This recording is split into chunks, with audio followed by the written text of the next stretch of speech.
इस वीडियो में हम आपको एक ऐसे आदमी से रूबरू करवाने वाले हैं जो आग को खाने की तरह खाता है और इसका खाना आग ही है।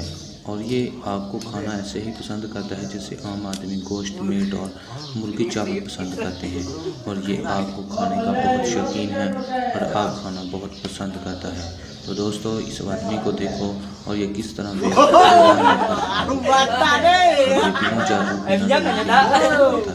और कई वीडियोस में इसको खाते हुए खाना है इसका।